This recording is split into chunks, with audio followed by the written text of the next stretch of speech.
Preservação e recuperação, palavras que nos remetem de imediato à natureza. Mas quando falamos de reciclagem, o que nos vem à cabeça é o meio ambiente urbano.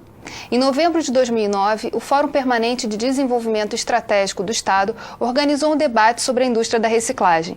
E é com base no que foi apresentado naquele encontro que o Rio em Foco, que começa agora, mostra como poder público e iniciativa privada podem trabalhar juntos para transformar lixo em dinheiro.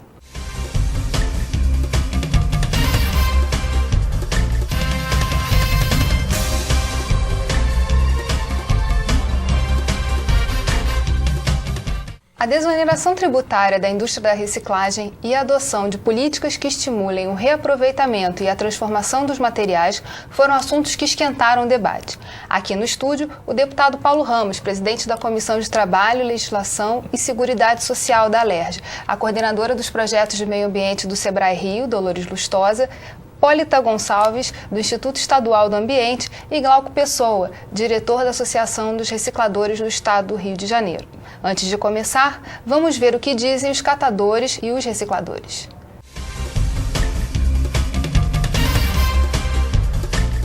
Era engraxate, mas como a graxa estava difícil, né? Aí eu comecei a catar papel, a viver dá. Dá para salvar o leite das crianças, tranquilo.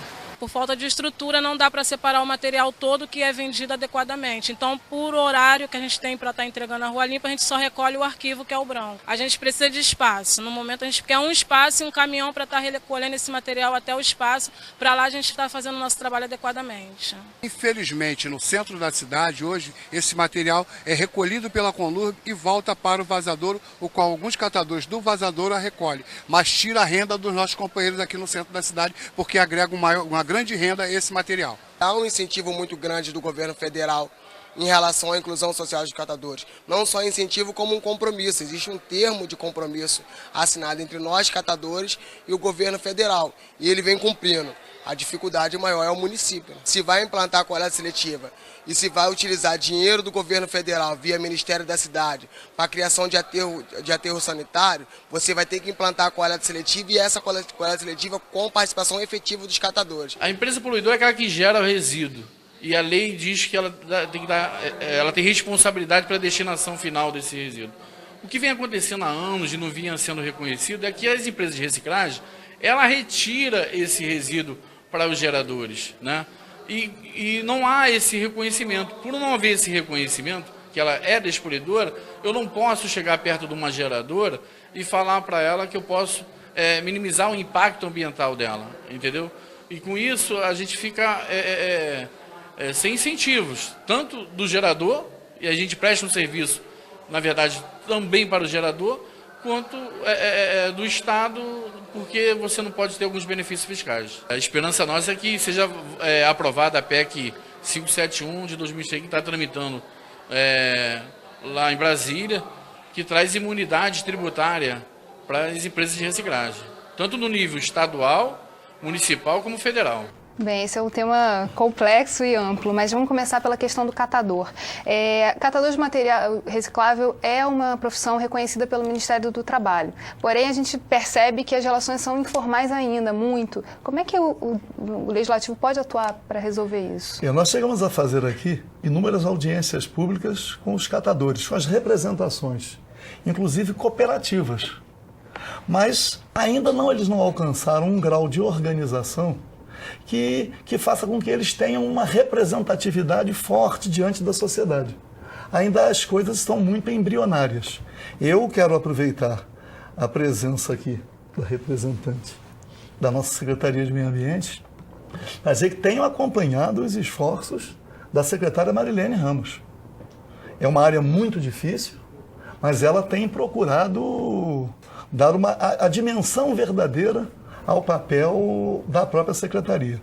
É claro que é uma profissão reconhecida, mas que precisa do verdadeiro reconhecimento. Quer dizer, os espaços de trabalho, obviamente, através de políticas públicas que viabilizem aquela atividade, mas que eles próprios tenham facilidades para a destinação daquilo que eles recolhem. A formalização é o principal problema, Polito? É um grande problema, porque esses recursos que o Tião menciona na entrevista, na reportagem, eles só chegam para os catadores organizados.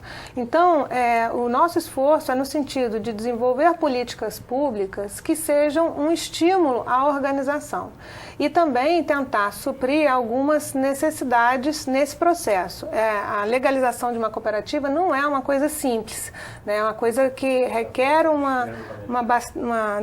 demorado, tem muitas etapas e muitas vezes os catadores não se apropriam desse processo. Então, em parceria com o SEBRAE, o INEA tem realizado o mutirão de legalização, que é um esforço de apoiar a legalização da maior quantidade de grupos de catadores históricos que estejam em situação de se legalizar. Isso é em todo o estado? Vale para todo o estado. Neste momento, nessa primeira temporada, digamos assim, desse mutirão de legalização, estamos com 11 grupos em sala de aula. São 4 palestras que trabalham os temas relativos ao cooperativismo, ao processo de legalização, inclusive a carga tributária que passa a incidir sobre uma cooperativa a partir do momento que ela se legaliza, porque muitos grupos se legalizam totalmente sem esse conhecimento, né?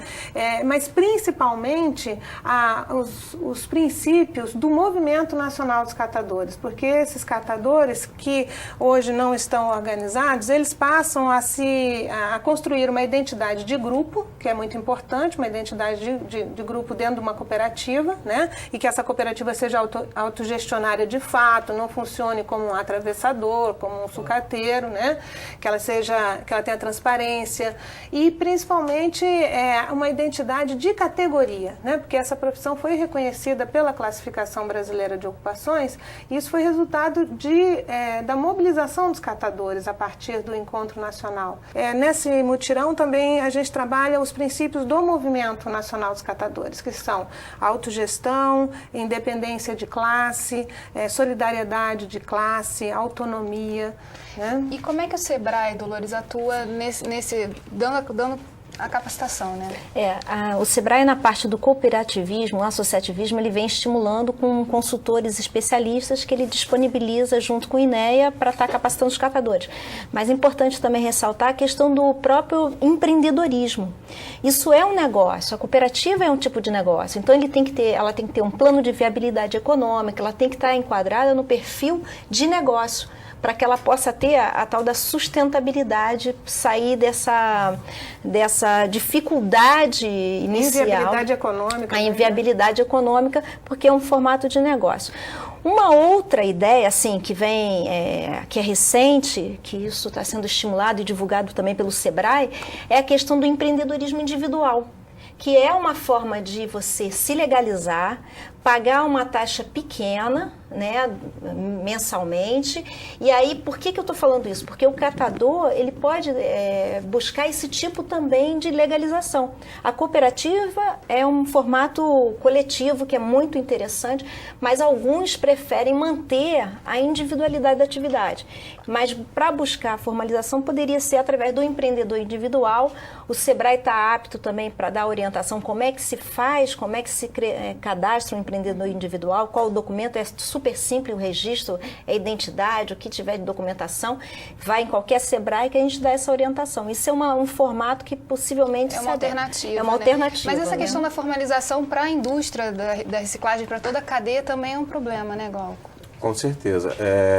Uma coisa que eu gosto de deixar bem claro a gente não tem como tratar nenhum dos atores que compõem essa cadeia isoladamente. É uma cadeia, existe uma interdependência entre todos. O catador não vai conseguir sobreviver sem a empresa que compra a sucata dele, que beneficia, sem a indústria, e é um ciclo fechado isso aí. Muitas vezes também são usados termos pejorativos, sucateiro, atravessador, só que nós estamos falando de empresas constituídas, que em sua maioria, raras exceções, foram fundadas por catadores. São pessoas que em algum momento tiveram a visão de transformar esse trabalho da catação em uma empresa e que hoje chegam a ser até líder nacionais aí em coleta de resíduos recicláveis. A nossa tentativa aqui é fazer um retrato da indústria da reciclagem, mas a gente vai continuar conversando sobre isso no próximo bloco. A pesquisa da FEComércio mostra que a sociedade está atenta ao consumo responsável. A gente volta já. Rio em Foco, aqui política e economia caminham juntas.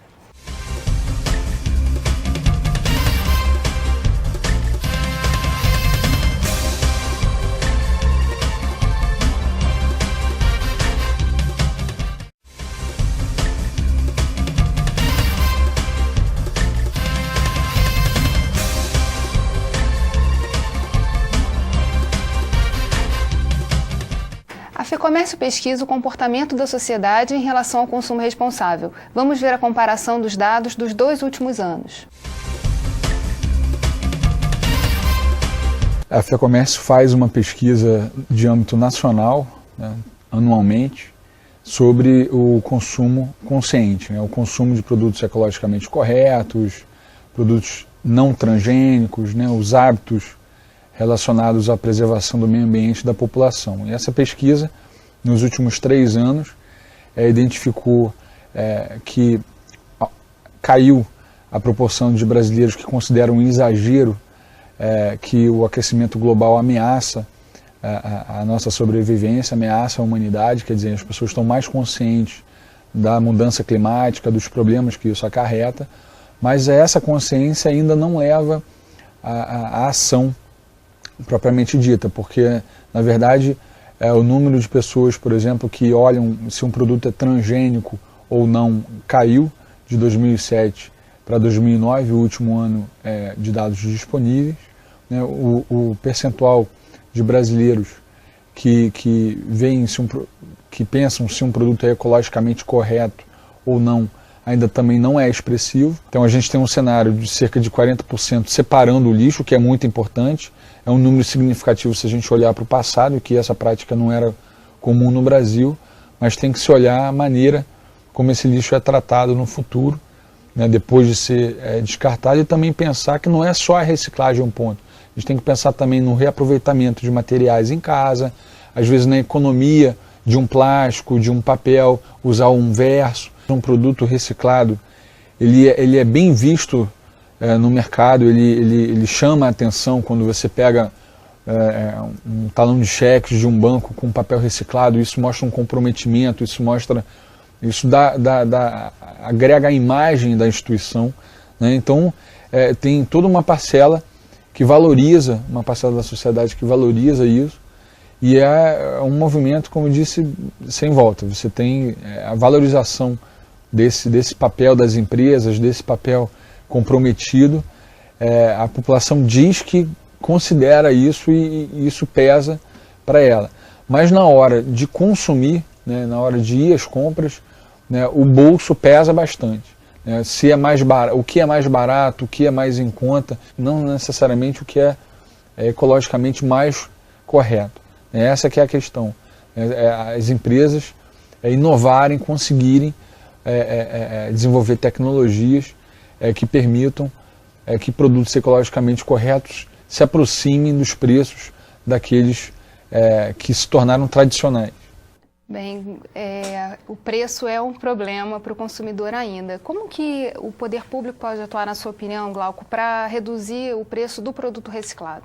E aí viabilizar toda essa cadeia que a gente começou a falar no primeiro bloco? Exemplo prático.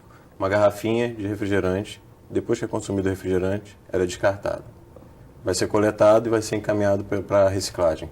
Aquele produto ali, aquele resíduo, vai ser a empresa que fizer o beneficiamento, vai ser tributada como a mesma empresa, a indústria petroquímica, que extraiu o petróleo para poder gerar aquele produto. Então tem que haver um tratamento diferenciado, sim.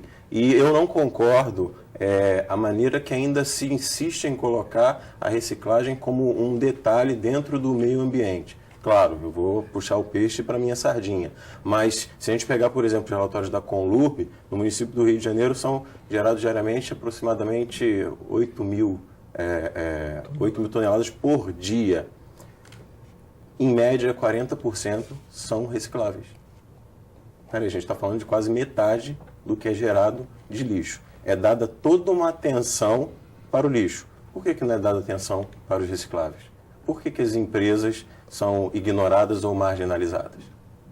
Como que o INEA atua nessa questão do licenciamento ambiental, que é um gargalo, mas principalmente nessa questão, principalmente na relação com os catadores e com essa cadeia toda que se forma da reciclagem?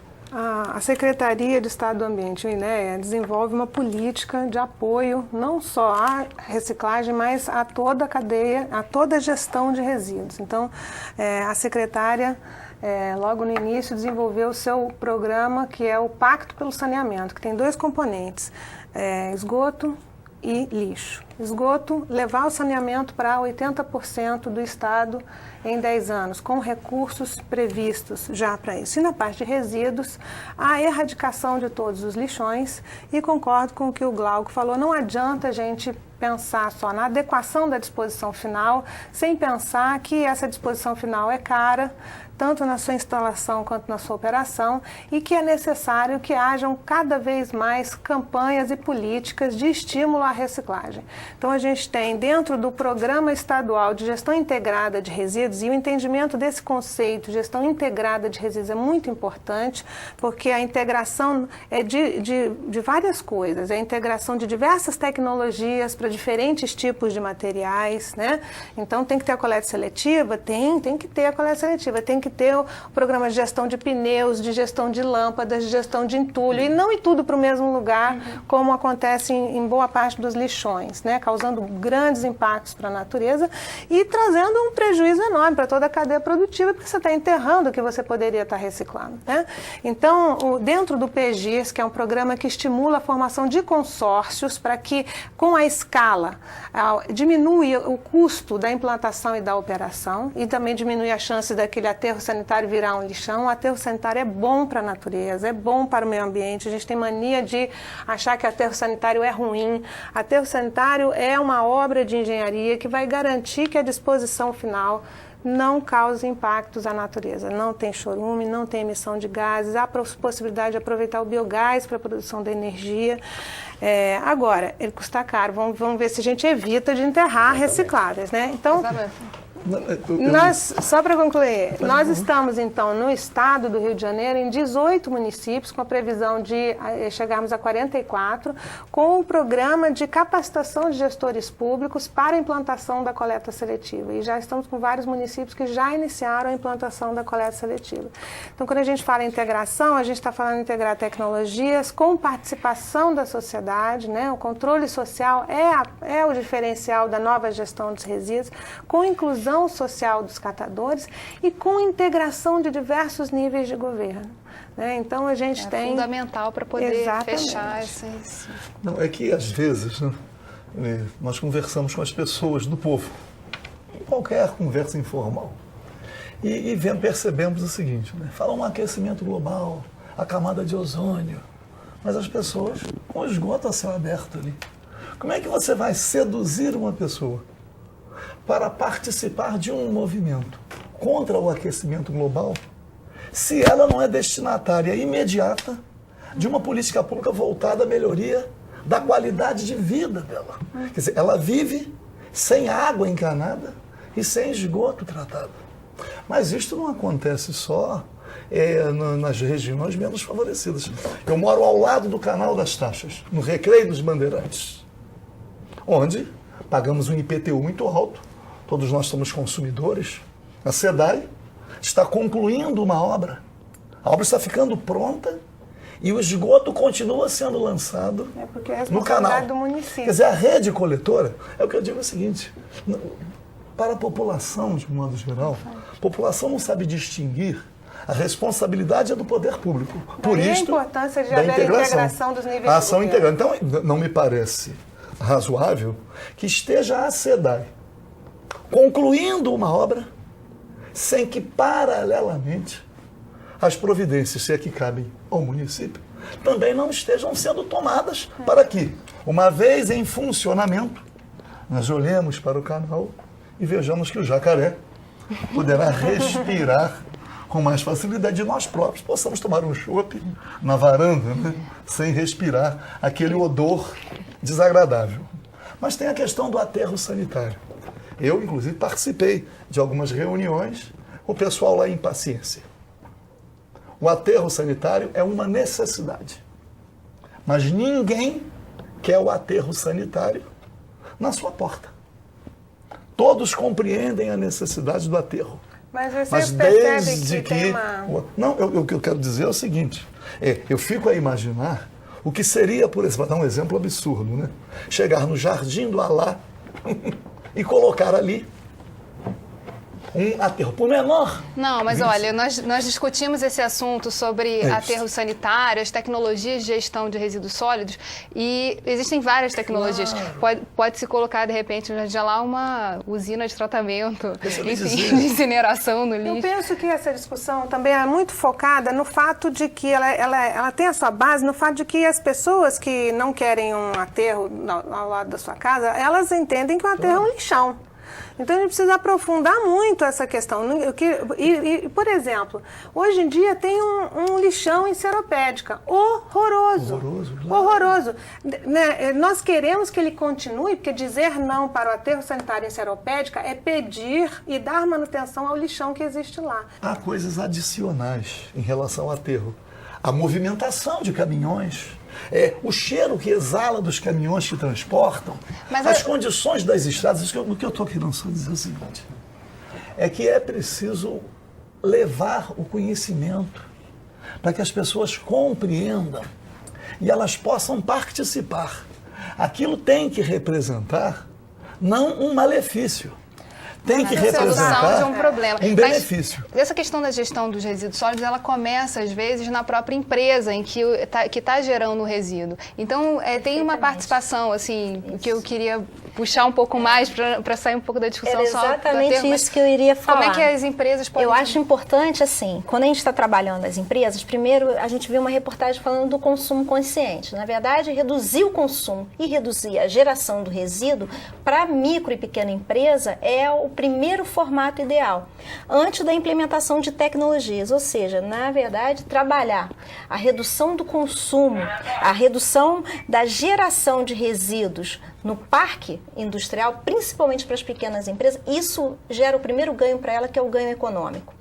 Ela, posteriormente, quando gerou o resíduo, que não tem como utilizar naquele processo dela ou no segundo subproduto, aí sim ela vai partir para a disposição adequada e aí passa a ter um custo e ela vai verificar qual é a melhor forma, melhor tecnologia ou a melhor destinação, que seja uma cooperativa de catadores, né, uma reciclagem para efetivar. Às vezes o seu resíduo é insumo de outra, Exatamente, né? Insumo de outro ou até mesmo uma geração de um subproduto para aquela empresa. É que o recolhimento do material se dá de formas as mais diversas, não apenas através do catador. E isso, às vezes, eu, como tive a oportunidade de conversar, de ponta a ponta, eu percebo, por exemplo, que o pessoal da indústria da reciclagem, assim como os catadores se consideram abandonados, distantes do reconhecimento efetivo do poder público, a mesma coisa acontece com a indústria da reciclagem. Assim, nós não temos acesso a recursos do BNDES. Se nós formos ao BNDES, nós somos vistos como criminosos. Não há linha de crédito. Olha aí. Então, é uma situação que exige, e acredito que a Secretaria, eu tenho certeza que pode fazer, ou como junto com o SEBRAE, o importante é conseguir reunir as partes envolvidas. Com certeza. Como é que se reúne as partes envolvidas? Desenvolvendo um projeto que cada um veja no outro, não um adversário, mas um colaborador. E é sobre esse assunto que a gente vai discutir no próximo bloco. Rio em Foco, aqui política e economia caminham juntas.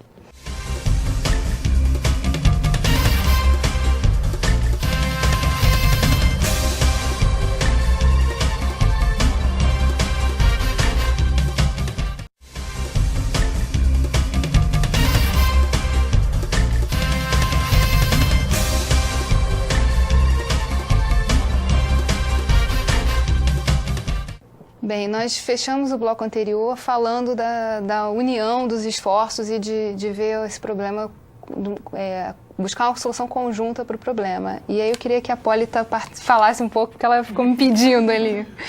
Nós temos acompanhado o desenvolvimento de algumas políticas a partir de 2006 que buscam a integração desses diversos níveis de governo e que também vem trazendo assim, alguns resultados importantes.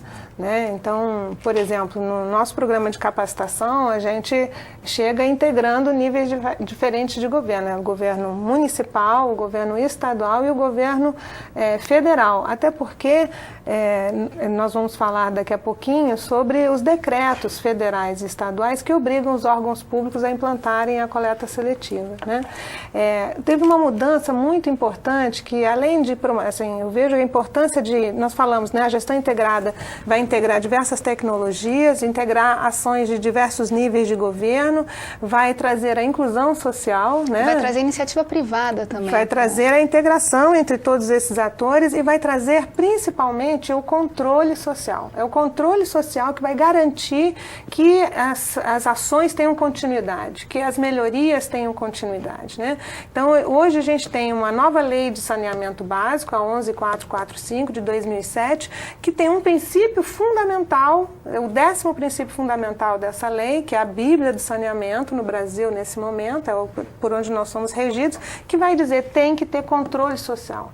Então, os municípios, para receberem recurso FUNASA, por exemplo, eles têm que demonstrar que eles têm ferramentas no município institucionalizadas de controle social. E como é que o SEBRAE atua nessa orientação dos municípios para poderem acessar esses financiamentos? Não, nessa parte, o SEBRAE tem uma área de políticas públicas que orienta os municípios como elaborar projetos para captar recursos de um modo geral, para qualquer que seja a área necessária. Né? Então, é uma capacitação que o SEBRAE já faz há muitos anos dos gestores públicos.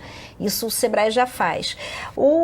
Só voltando só um pouquinho para a empresa, por outro lado, o SEBRAE apoia a empresa na hora dela planejar o gerenciamento do resíduo dela também. Quer dizer, o município buscando fundos, se adequar, fazer projetos adequados para captar recursos. Isso é uma parte específica. E, por outro lado, o SEBRAE apoia a pequena empresa para que ela venha gerenciar os seus resíduos de forma mais adequada dentro das políticas definidas pelo município, pelo Estado. Né, nesse ambiente de integração que a gente busca promover no Estado, no caso do programa Coleta Seletiva Solidária, que é a capacitação de 44 municípios para a implantação da coleta seletiva solidária, no ambiente da oficina, todos esses atores estão envolvidos. Então, está a indústria, por exemplo, a Garbone é uma que está em todos os municípios, né? E ela é da ARERJ, né? Ela é um reciclador de embalagem de agrotóxico, né? Não é da ARERJ, mas é uma indústria recicladora. As empresas que apoiam, por exemplo, o fabricante de bebidas Comari em Teresópolis, né? Eles estão lá participando da coleta seletiva porque eles têm um programa de responsabilidade socioambiental, mas eles também têm o próprio resíduo deles, que eles querem ver a melhor maneira, conforme a Dolores está mencionando. Né? Então, assim, integrar todos esses atores, como o deputado falou, é realmente o pulo do gato. Mas a maioria desses casos acabam ocorrendo como medidas compensatórias por algum crime ambiental, alguma coisa assim. O caso aí Nós tivemos muitas medidas compensatórias quando tivemos o início da legislação do licenciamento ambiental para as empresas anteriores à lei, né? Que elas não tiveram o seu licenciamento realizado por conta de a lei ter vindo depois, né? Então, houve realmente alguns programas que foram apoiados por medidas compensatórias. Mas não é aplicação de TAC ou qualquer coisa assim. São empresas que têm ou programas de responsabilidade socioambiental ou também estão aplicando a lei do MINC 3369, que é a lei do PET, que todo mundo fala, né? Mas na verdade é de plástico. E, por exemplo, nós temos 7 municípios sendo patrocinados por empresas em atenção a 3369, são empresas de grande porte, como Unilever, Procter & Gamble, que são 2 associações, a ABIPLA e a ABPEC, que fazem parte da rede de apoiadores que o INEA e o SEBRAE também faz. Deixa eu, no meu desconhecimento, dizer o seguinte: eu não percebo a existência de campanhas sistemáticas que mobilizem a participação da sociedade. Deixa eu dar um exemplo que pode até ser absurdo. Diz assim, no estado do Rio de Janeiro, em todas as escolas estaduais, municipais, em todas as escolas particulares, sexta-feira é o dia de todo mundo trazer latinha. Quinta-feira é o dia de trazer papel. E tem as áreas divididas com as cooperativas que recolherão com a interlocução com a indústria. Sobre esse programa que eu falo, que eu sempre, às vezes, eu sou movido assim, de alguma agonia, porque as coisas são sempre muito tópicas. As coisas não são massificadas. Não é só em relação à reciclagem, não. É em relação a tudo. Até vamos ter aí Olimpíadas. Como estão massificando a prática esportiva? Ou estão pegando algumas excelências para dizer que estão financiando com o rótulo de marcas? Mas não tem a prática esportiva massificada? Não, porque a consequência é descobrir valores. Mas para a saúde, a prática esportiva como algo que faz a felicidade das pessoas? Não tem. É tudo muito tópico. Então, na questão da coleta seletiva, vamos instituir um calendário semanal. Segunda-feira, pilhas. Terça-feira, isso. Quarta-feira, latinhas. Essa educação... Quinta-feira, PET. Aí, automaticamente, estabelece uma competição, a escola leva alguma vantagem, mas as crianças começam a participar e elas vão ser integradas à coleta seletiva. Então, se existe, eu digo isso com, como é que eu vou dizer? Com muita preocupação, porque as coisas, elas... E acho que é uma coisa simplicíssima de se planejar. O senhor vai gostar de saber... É ter o calendário. O senhor vai gostar de saber que nesse programa, nesse projeto Coleta Seletiva Solidária do INEA, em que eu já mencionei que atende a 44 municípios, ele tem 4 linhas de ação. Uma voltada para os gestores públicos, que é esse ambiente de discussão, que o reciclador também participa, que é a responsabilidade do gestor público municipal de desenvolver um programa municipal de coleta seletiva solidária. Porque coleta seletiva sem catador é lixo, de acordo com o presidente Lula. Outra linha de ação as escolas, por isso que eu estou tentando dar o panorama do projeto Coleta Seletiva Solidária como um todo. Então, o primeiro é municípios, gestores públicos, o segundo são as escolas estaduais, até porque, pelo decreto 40645, as escolas estaduais devem implantar a coleta seletiva solidária. Então, muitas vezes elas não implantam porque os diretores e professores não sabem como fazer isso. Então nós temos sobre uma essa equipe... questão da educação, que eu acho que é fundamental nesse processo, a gente vai continuar conversando no próximo bloco. Essa conversa está muito boa. Eu sempre fico cortando vocês. Próximo e último, né? Exato. Lamentavelmente. Vamos passar para o próximo, então. A gente volta já. Rio em Foco, aqui política e economia caminham juntas.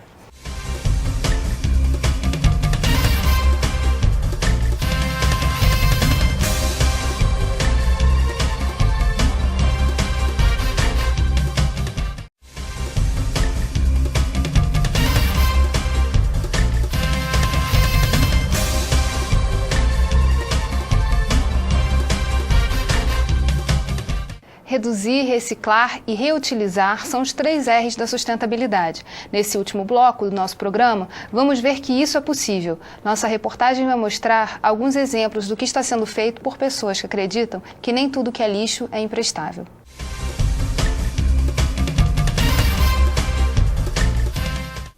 No encontro para discutir o ciclo produtivo do lixo na Alerj, tivemos oportunidade de conhecer os mais diversos produtos feitos com material reciclado.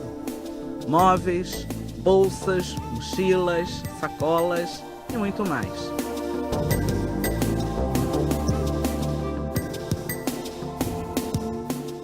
Na cidade de Barra Mansa, um casal de biólogos foi além e construiu esta casa de 3 andares só com material tirado do lixo. As telhas foram feitas com caixas Tetra Pak. O piso, de resíduos de marmoraria, tampinhas de garrafas, pedras. As paredes são de garrafas, de PET, papel e até esterco. Como a casa é aberta ao público, foram construídos banheiros feminino e masculino em vidro branco para dar claridade e ventilação. A casa tem um sistema de circulação de ar e luz uma espécie de túnel vertical que vai do primeiro ao último andar. O esgoto passa por 4 filtros de garrafas PET, coberto por plantas e é reutilizado nos vasos sanitários.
Bem, é lógico que a gente não vai construir uma casa igual a deles, né? Mas custou R$60 mil o projeto completo, muito interessante. Mas como é que a gente pode, enfim, a partir de políticas públicas, estimular, por exemplo, a construção popular com soluções que venham do lixo, por exemplo, deputado? Quando aqui a Assembleia Legislativa realizou no fórum, né, o debate sobre a reciclagem, foi feita uma exposição, e a exposição passou aqui. E, na verdade, a grande questão é que o produto reciclado ali, eu perguntei, fica mais caro do que o convencional. Então, como atrair o consumidor se, porventura, o produto reciclado não for ou no mesmo preço ou mais em conta? Porque aí sim, a pessoa compreenderia. Quer dizer, a reciclagem está ainda tornando mais barato o produto. E aí as pessoas se estimulam. Isso é uma cadeia. O estímulo vai surgindo. Mas eu até brinquei, né, na minha visão militar, já que eu venho também de uma instituição militar, que poderia, no programa da Secretaria do Meio Ambiente, em parceria com os municípios, estabelecer, dividir por áreas. Cada dia o recolhimento de algo reciclado. Segunda-feira, não é isso? Às 10. Ordem unida. Porque aí as crianças participariam, a escola teria algum tipo, vai ganhar livros, vai receber esse tipo de benefício. E eu sou convencido de que isto mobiliza. E aí teríamos a educação. As pessoas iam compreendendo. Eu concordo. O nosso objetivo é justamente esse, que os órgãos públicos estaduais, as escolas estaduais, implantem a coleta seletiva. Se elas vão fazer dessa forma ou daquela outra forma, isso já é da linha pedagógica de cada escola, certo? Mas a assessoria e acompanhamento para a implantação da coleta seletiva, elas terão. E na cidade do Rio de Janeiro, dentro da articulação da rede de apoiadores, que o SEBRAE também faz parte, nós conseguimos o compromisso da Conlurb coletar em todos os órgãos públicos federais, estaduais e municipais, porque na cidade do Rio de Janeiro já houve o rebatimento desses 3 níveis, ou seja, 59,40 federal, 40,645 estadual e 30,624 municipal, ou seja, todos os órgãos públicos na cidade do Rio de Janeiro devem coletar os recicláveis e doar para cooperativas de catadores. Então, a Conlurb entende que ela mesma deve fazer a coleta e levar para as cooperativas de catadores, que deve estar em implantação Só tem um problema nesse ano. Sério, isso aí tudo, olha. Eu já estive em pelo menos 3 órgãos públicos querendo uma solução para que ele possa cumprir o decreto. Mas eu já estive em mais de 20 que estão implantando, e já implantaram, e te digo mais, Glauco, houve uma grande crise da cadeia produtiva, da comercialização, do mercado da reciclagem agora, em 2009, você deve ter conhecido isso na pele, né? E os catadores conheceram isso na pele também.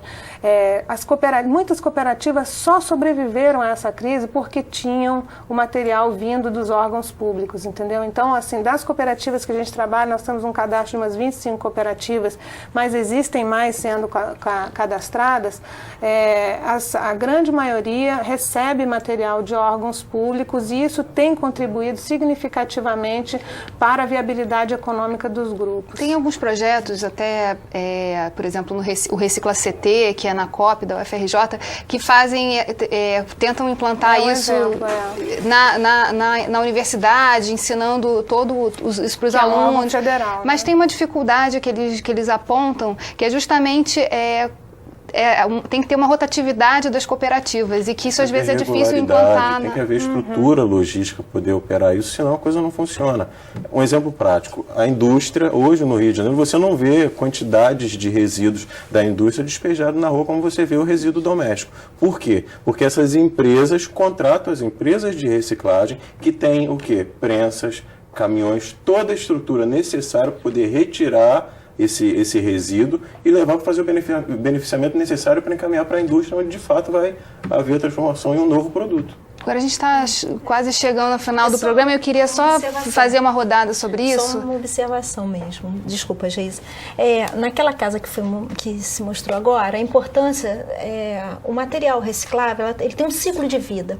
O que entra, né, em escala, né, ele também tem que sair em escala, não pode se trabalhar questões paliativas, como artesanato, que você acaba contaminando mais ainda a matéria-prima que está ali. É o vidro, é o plástico, que deveria voltar ao seu processo e voltar a ser... Claro. A questão da construção sustentável, já existe produtos certificados que podem ser utilizados dando melhor qualidade ao ambiente, enfim. Então isso é importante. Só para fechar, eu acho importante que se veja sempre a cooperativa como um negócio. E um estudo de viabilidade, quando ele percebe esta questão do mercado em 2009 ter caído. Né? E aí você se prepara para isso.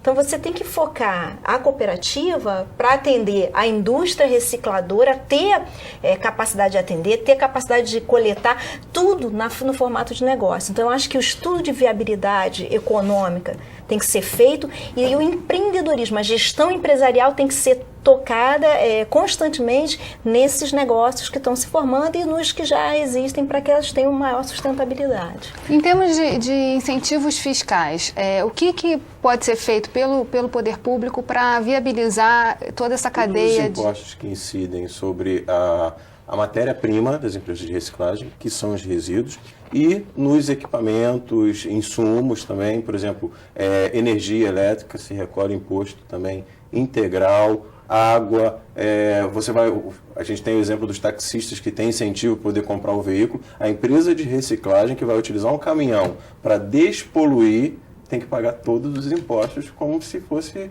uma transportadora, por exemplo. E outra coisa, Glauco, que eu acho que seria fundamental, que pouca gente tem pensado nisso, e a gente lá na Secretaria está iniciando essa discussão, é que o reciclável, ele é tratado pela ABNT, pelas normas da ABNT, como resíduo. Exatamente. E o resíduo precisa ser tratado com muito rigor, porque ele causa impacto. Mas o reciclável é um imposto, ele é inerte, claro. Ainda mais se ele foi coletado seletivamente. Então a gente precisa mudar a norma para poder fazer leis adequadas, né?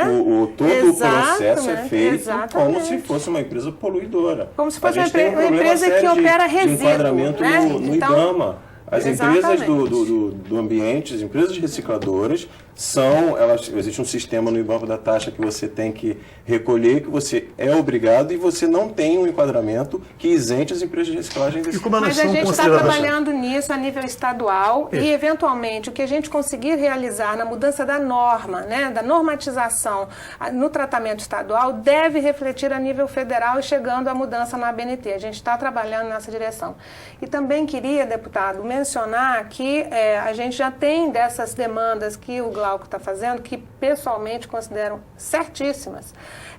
Eu acho que a indústria da reciclagem está longe de ser estimulada e incentivada, mas a gente tem discutido isso dentro da Secretaria. Estamos com um projeto de incentivo fiscal para a cadeia produtiva da reciclagem, já está bastante avançado, e temos a nível estadual, aliás, a nível federal, uma medida provisória do presidente Lula que reduz o IPI das indústrias que comprem materiais recicláveis de cooperativas de catadores em 25%.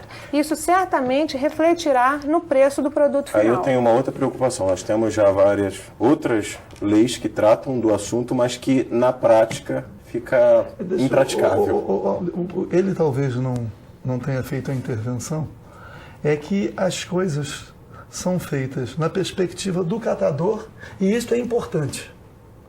Mas a indústria da reciclagem, ela é vista como poluidora. E é por isso que ela é criminalizada. É por isso que as indústrias recebem muito mais a visita do carro da polícia. Eu não diria que elas são vistas como poluidoras. Eu diria que elas precisam de um pouco de adequação. E isso vem acontecendo. As indústrias vêm se adequando. Não, elas não são vistas, não. Elas são tratadas como. E como o legislativo pode atuar nessa questão? É claro que, eu ia dizer, o Poder Legislativo Estadual e o Fórum criado também tem esta finalidade de inserir o Poder Legislativo não só no debate, mas como também como um instrumento de articulação, né? Da legislação, o Poder Legislativo legislando para dar a sua colaboração. É isso aí. E a Secretaria vem desenvolvendo, dentro dessa perspectiva do Pacto pelo Saneamento, do PGIS, que é o Plano Estadual de Gestão Integrada de Resíduos, na parte que a gente estava falando, né, que não adianta só promover a destinação final adequada, mas também evitar que boa parte desses materiais vão para lá, o programa que vem sendo desenvolvido na Secretaria é o Recicla Rio. E o Recicla Rio, ele se ocupa, são diversos grupos de trabalho que se ocupam de diversos tipos de materiais. Então, tem a parte dos recicláveis, que a gente está discutindo essa lei de incentivo fiscal, mas também o grupo de trabalho para aplicação do decreto do Sérgio Cabral de lâmpadas fluorescentes também. Aqui a gente tem centenas de lâmpadas que serão descartadas. E a gente vai ter que discutir isso no próximo programa, porque a gente está chegando ao fim. Infelizmente, nosso tempo acabou. Muito obrigado, deputado, Hipólita, Glauco e Dolores. Vamos tentar fazer aqui um encontrão. É isso aí, para continuar dando essas informações. Um para cada material do Reciclar Rio. Lâmpadas, pneus, recicláveis, entulho. Muita coisa, muita coisa. O Rio em Foco é um programa do Fórum Permanente de Desenvolvimento Estratégico do Estado. Para acompanhar os nossos debates, basta acessar nossa página na internet ou as nossas redes sociais. Se você quiser assistir esse programa de novo, acesse www.rioinfoco.rj.gov.br. Até a próxima.